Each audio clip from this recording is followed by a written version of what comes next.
Okay, best SUVs arriving in 2023. Aussie new car buyers can't get enough of them, and local showrooms will be full of fresh offerings across the coming year.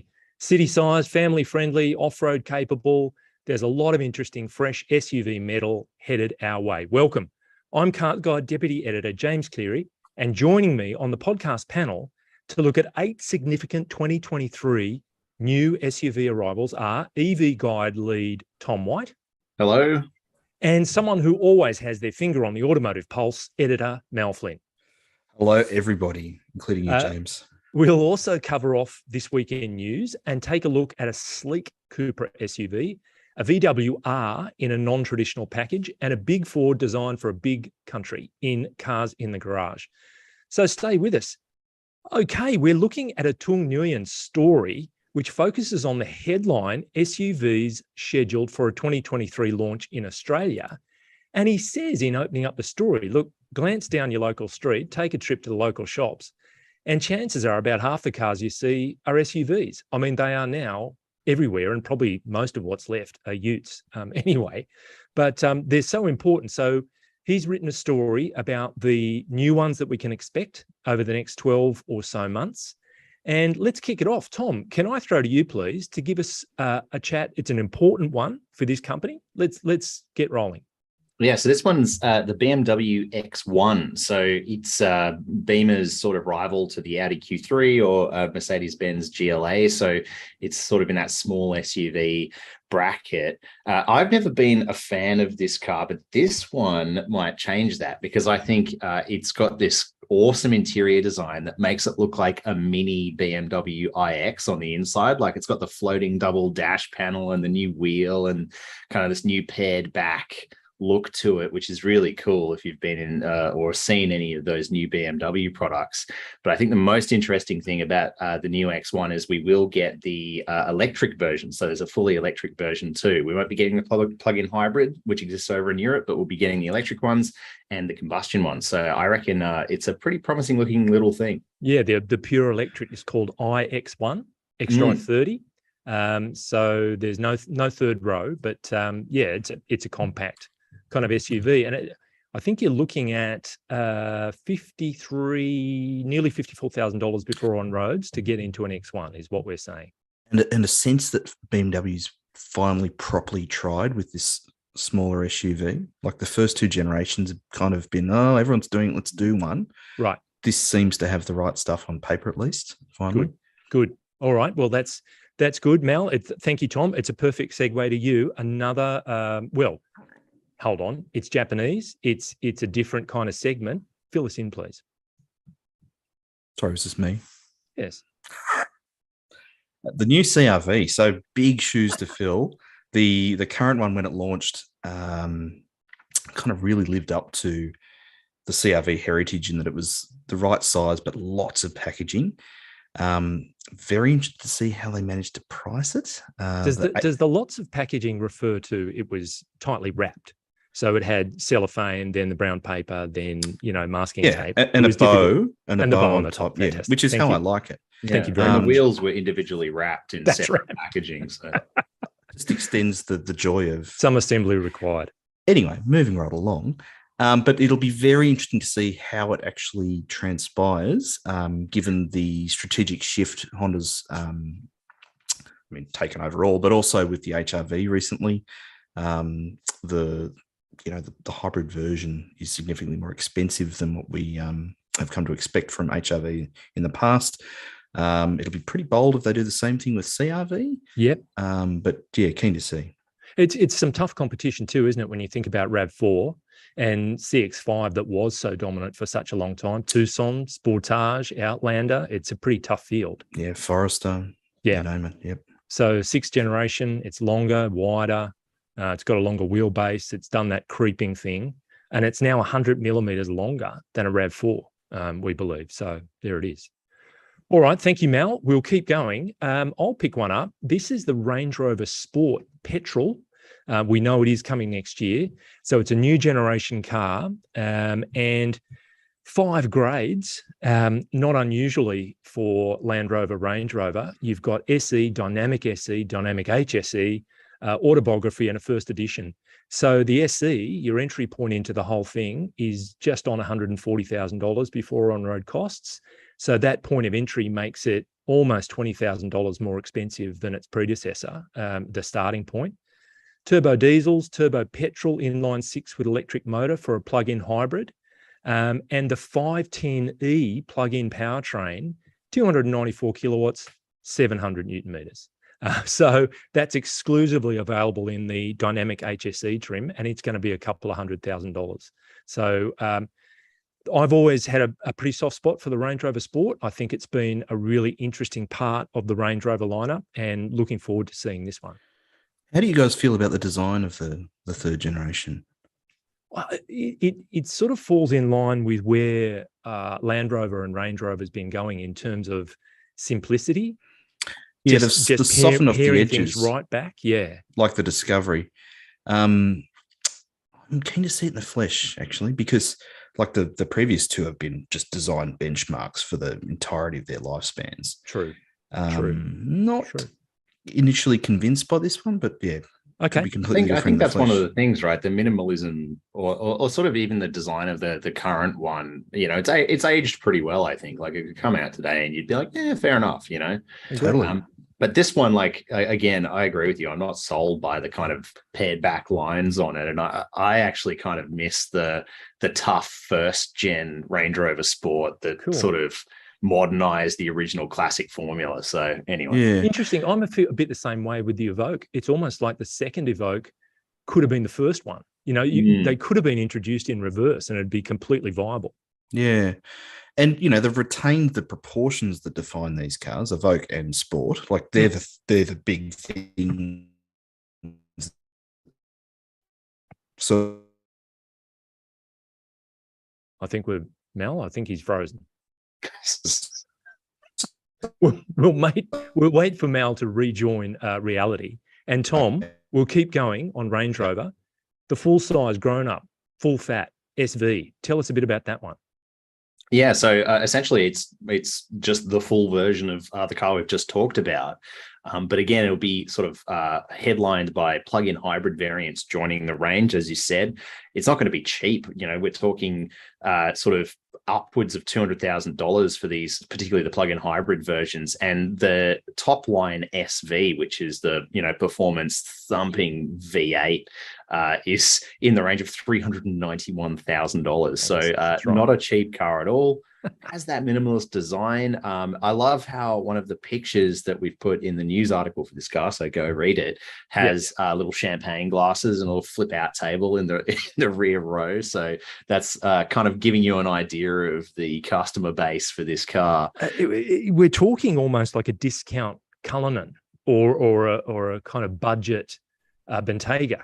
Which I think actually is interesting because I think it's necessary for the Range Rover. I think in a lot of ways, you know, we've had Range Rover Sport step up, and that's kind of the car that's in mind for a lot of Range Rover buyers now. So what is it that makes the Range Rover special? I feel like it's lost its way a little bit, and maybe moving up market will give it somewhere to be, you know?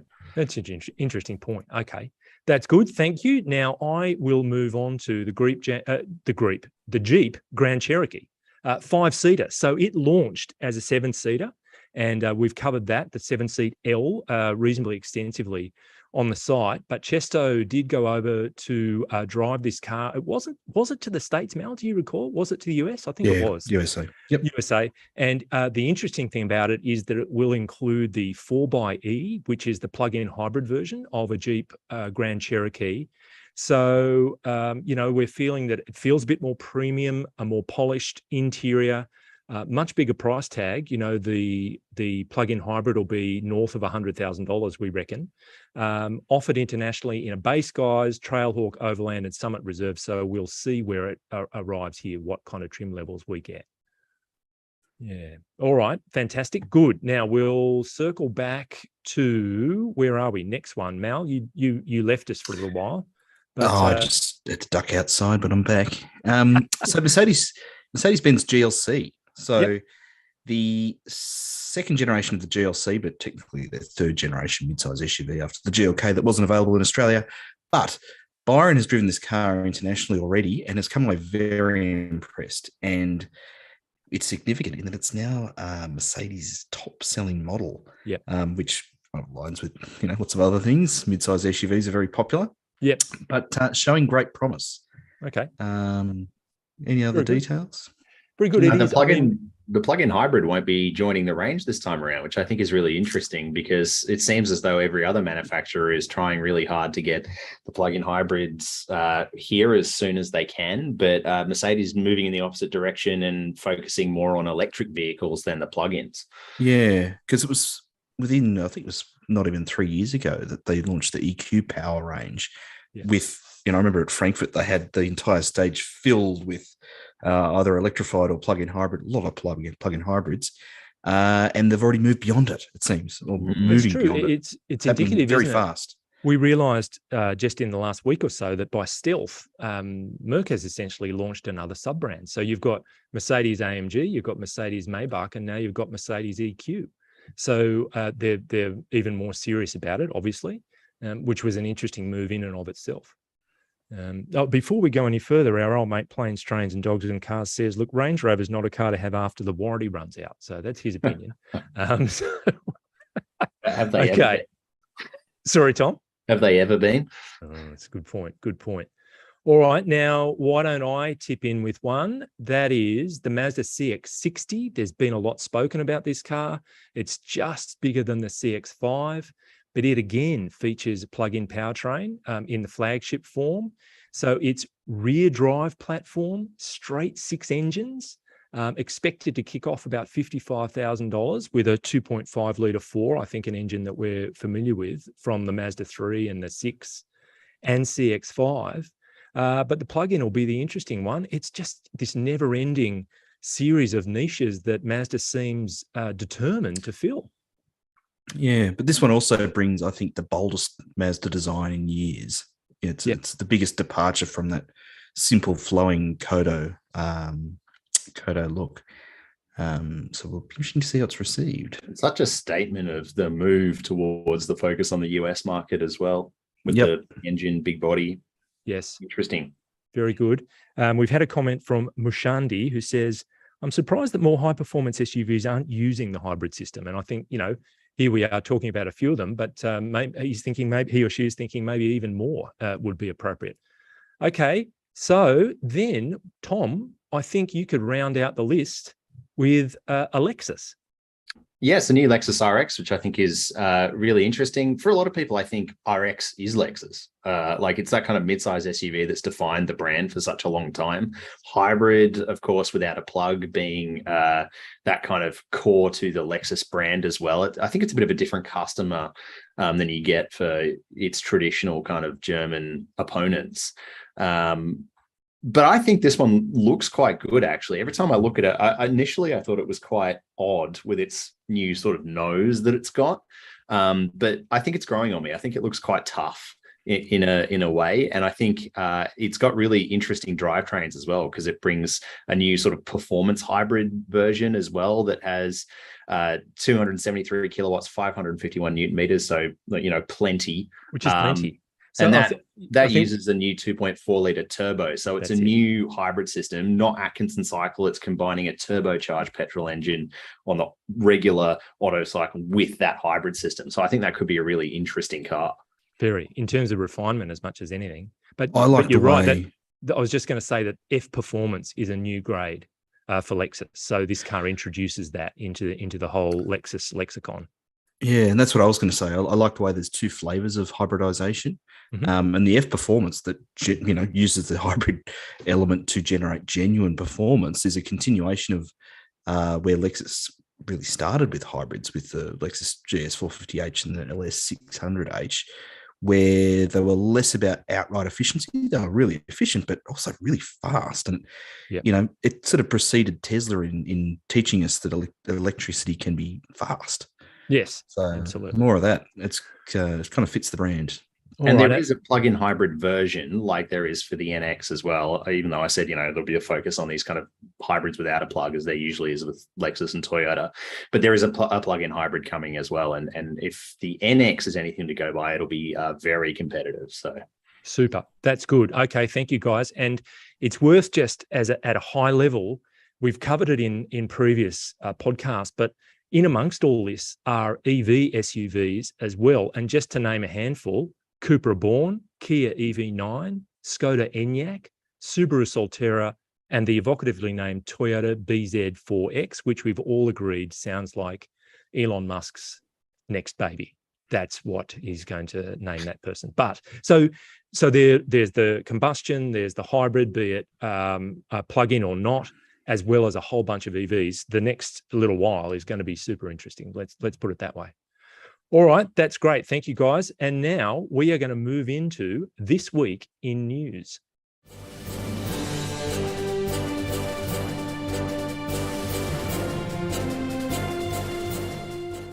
Right, this week in news, we've got three stories that seem to be clicking up a storm on our site. Tom, could you kick us off with an interestingly named newcomer that will be with us probably sooner rather than later? Yeah, so I think it's part of this interesting torrent of new manufacturers to our market. I think as much as people have mixed feelings about MG and LDV and Haval, they've really opened the door to show that there's mega success to be had in Australia for Chinese manufacturers. And this new one is called iWays, I believe. And they've been active in obviously China since their inception. It's a relatively new manufacturer. They started in 2017, and now they're active in Europe as well. But the announcement recently was they're eyeing off sort of right-hand drive production slots. We might not be first, so that sort of gives me the idea that maybe they're sort of targeting something like the UK because they're already over there in Europe. But they have shown definite interest in launching in Australia, which is the most interesting thing. They have two models at the moment for the international market. The U5 is probably the one which will arrive in Australia first, and it's sort of a funny looking SUV, mid-size roughly. It's electric, and that's the other thing about this brand. It's all electric, so no combustion cars. Probably should have opened with that. Yeah.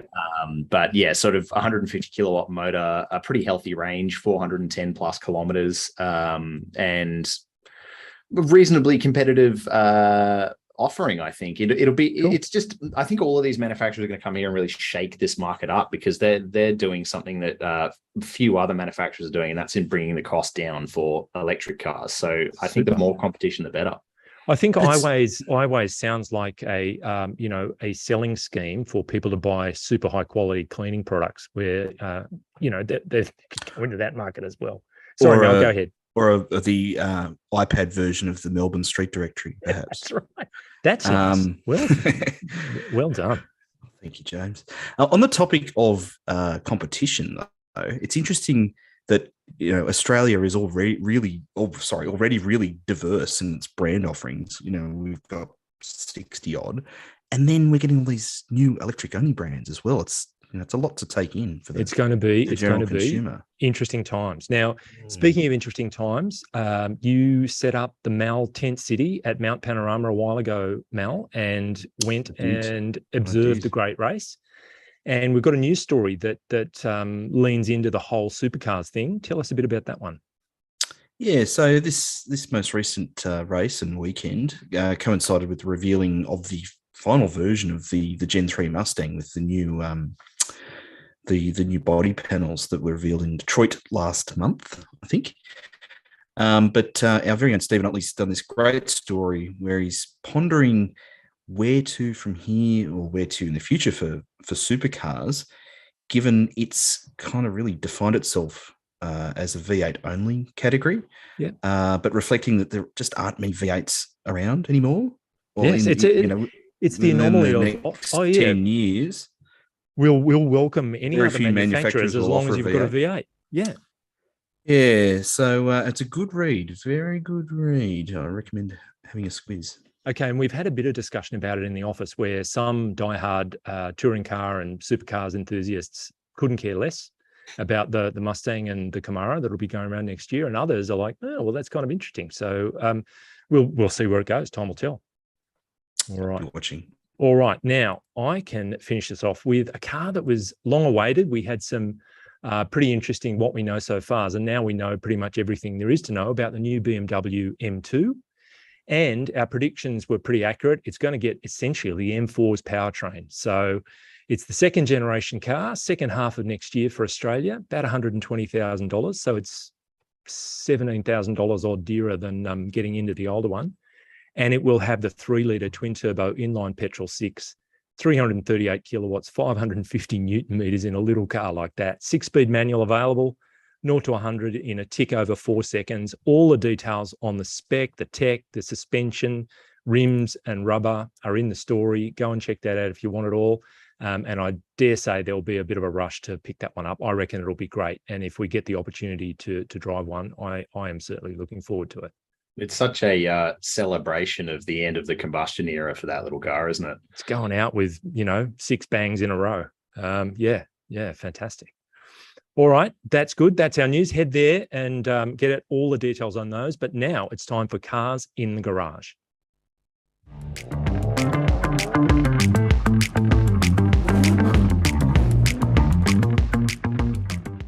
Right, Cars in the Garage. These are the machines that we've actually been driving, not just thinking about, not just writing about, but actually steering. And Mal, can I start with you?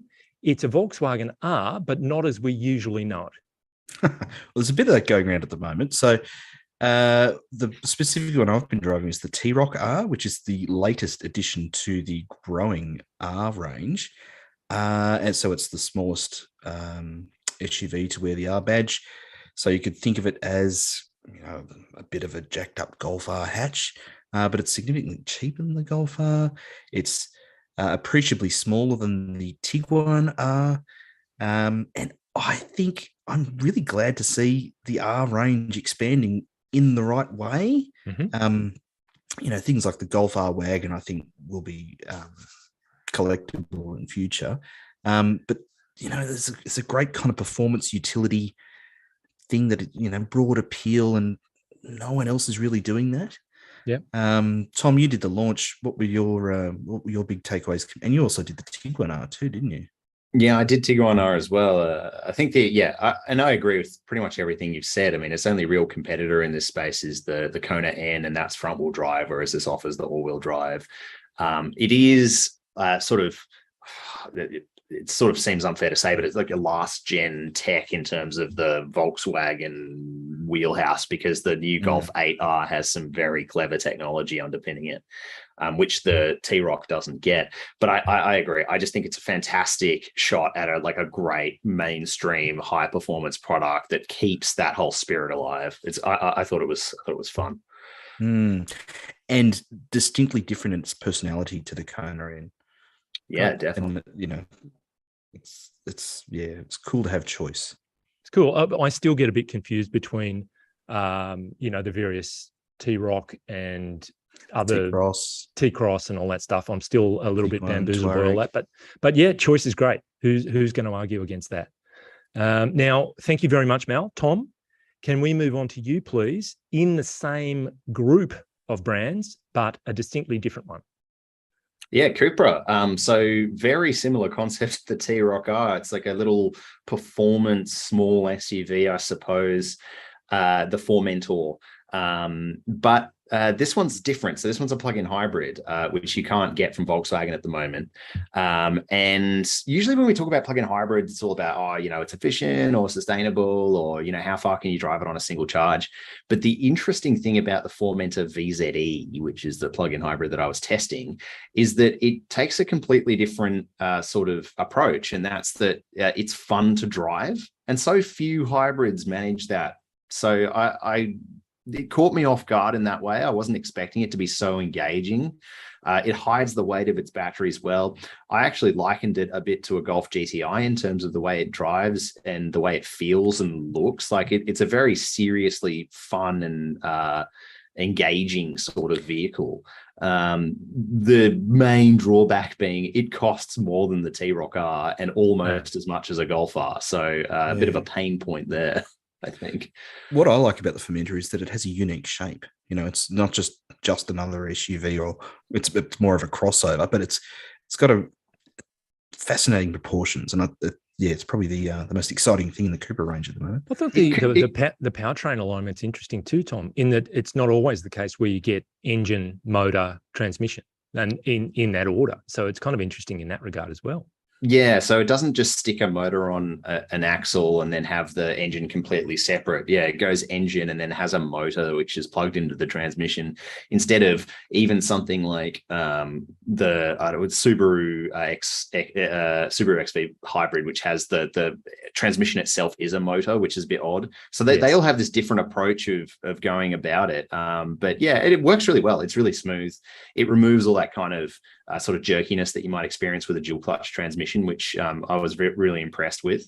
So yeah, it caught me off guard. I thought this car was really cool. And as you were saying, Mel, it could have so easily just been a badge swap on a T-Roc, and it's not. It's very much its own shape and look and feel. Fantastic. Very good. All right. Thank you. Thanks heaps, Tom. I'll finish this off. I've been in a Ford Everest Platinum. So it's 7-seat SUV, just under $78,000 before you put it on the road, but it's got that 3-litre turbo diesel V6, 184 kilowatts, 600 Newton meters. It's all-wheel drive, 10-speed auto, and the Platinum model replaces titanium. So work that out, but there it is, marketing spin. It's loaded. It's got everything from 21s, LED matrix lights, sunroof, quilted leather, heated and cooled front seats, 12-speaker sound. It just goes on and on. It is actually stuffed with a heap of features. And the signature is the 12-inch portrait media screen, plus buttons and knobs, which I really like that combination. I think it works well in this instance. Loaded with safety as well, and the dynamics are pretty good. It rides well, particularly for a ute-based SUV. It's bigger. It's now 4.9 and a bit meters long, and the wheelbase is 50 millimeters longer. It has a wider track, so it's got that bigger, more imposing stance. I found the engine to be just a little bit coarse. You know, you get that kind of engine noise coming into the cabin. Not a deal breaker, but it's there. That's interesting.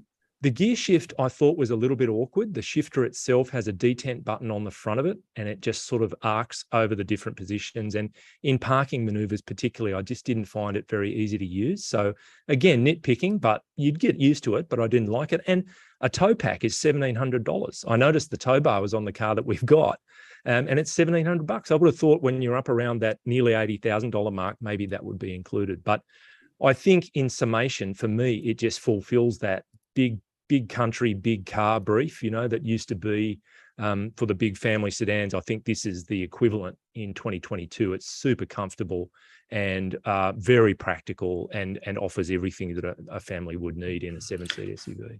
Which is some achievement given it's ute-based. And it's a reflection on how good the Ranger is as a ute. Absolutely. I agree. I agree with what you said, sorry, about the selector. Like, I remember when we did the launch and we saw the pictures and all the rest, I thought, beauty, it's still a proper shifter. Mm-hmm. It looks like a proper shifter, but it doesn't work, doesn't deliver that, you know, not needing to look at it, functionality of a traditional shifter. And I think if the pressure's on, if you're trying to do a quick 3-point turn and you get caught out and that Kenworth is coming at you, it's like, oh dear, that kind of stuff starts to count. I think finally it looks good. I think that's one thing that always got me about the previous one, is that it looked okay, I guess. Like it was passable, but the new one looks fantastic. It really sort of gets some of those nicer kind of elements of high-end Fords in America and actually applies them properly, particularly that rear 3/4. I think finally looks good. Cool. Okay. I completely disagree with both of you on that front. Wow. Awesome. I reckon the last one was from the front was a design masterclass. Landmark. All right. Yeah. Anyway, but design is subjective. There it is. It's proven yet again that is such a subjective area. But anyway, that's what I made of it. I enjoyed driving it, and I think I'm in it for the next few days. So looking forward to that. But with that, we have reached the finish line. So it's time to say thanks to all our listeners and viewers, and thank you, Mal. Thank you. And thank you, Tom. Thank you. And well done to our production guru, Mr. Brett Sullivan. He's the consummate do-it-yourselfer in the garage, a fact borne out by the T-shirt he's wearing, which says, yes, I'm a car guy. I change my own blinker fluid. Jump into the conversation. Cars Guide is on Facebook, Twitter, Instagram, TikTok, and LinkedIn, or traditionalists. can email us at comments@carsguide.com.au. Listeners, please take a moment to rate and review the show. 5 stars would be great. And good news for listeners, we're back on track with Apple Podcasts. Any missing episodes that were missing are now posted up, so that's great. And viewers, if you're watching on YouTube, make sure to subscribe to the Cars Guide channel so you can stay on top of all our latest content. But before we go, look, a mate of mine was on holiday driving through northwest Tasmania, headed towards Cradle Mountain. He just passed through a smallish town when a huge pig runs out of nowhere, straight under the car. Bang! Shocked, he gets out, sees the pig's injured, but doesn't know quite what to do until he eventually rings 000, which connects him to local police. Hello, I just hit a pig in the road, he said nervously. The officer asks for his location and then says, I also need your home address. And my mate says, why do you need that? Well, in this part of the state, injuring a farm animal is an offence. We'll be sending you a fine in the mail. So my mate immediately hangs up and gets straight out of there. About a week later, he's back home, checking the mail and sees a fine from Tasmania Police, Queenstown Command. Stamps his foot angrily and says, damn, that pig squealed on me.